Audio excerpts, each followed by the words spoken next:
Alors, l'entraîneur ne veut pas que je fasse des matchs de basket, il me refuse des matchs.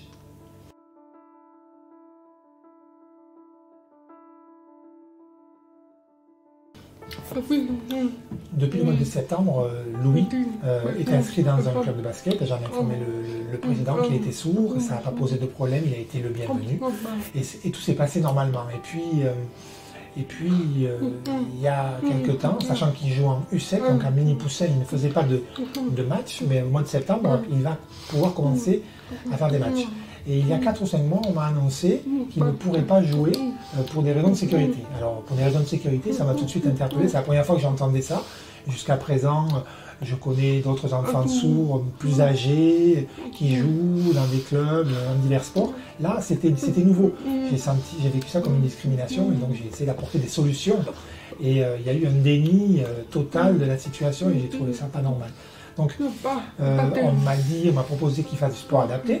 Alors, pourquoi du sport adapté, sachant que physiquement, il peut jouer comme les autres, sauter comme les autres.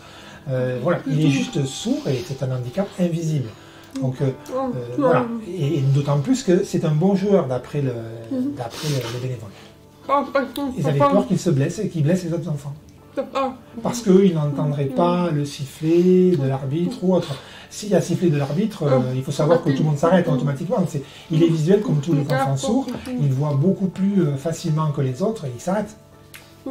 Par exemple, on a proposé l'usage d'un bracelet vibrant avec le sifflet de l'arbitre ou un fanion de couleur à lever de la part de l'arbitre. Ils ne veulent pas.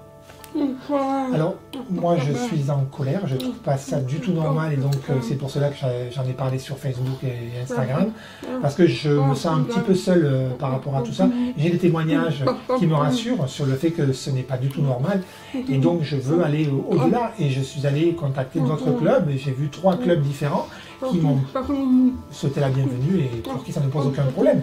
Donc il est le seul club aujourd'hui qui refuse. C'est pour ça que vous prenez la parole, c'est pour dénoncer aussi cette situation qui n'est pas normale. Tout à fait. Et ça peut aussi être vécu par d'autres enfants sourds, ce type de discrimination, donc je voulais en parler. Moi, je peux dire que quand on est sourd, ça ne pose pas de problème. L'inclusion peut se faire facilement au milieu d'entendants. Un enfant sourd, c'est un enfant normal. Il peut jouer dans la mixité avec des camarades entendants sans aucune difficulté.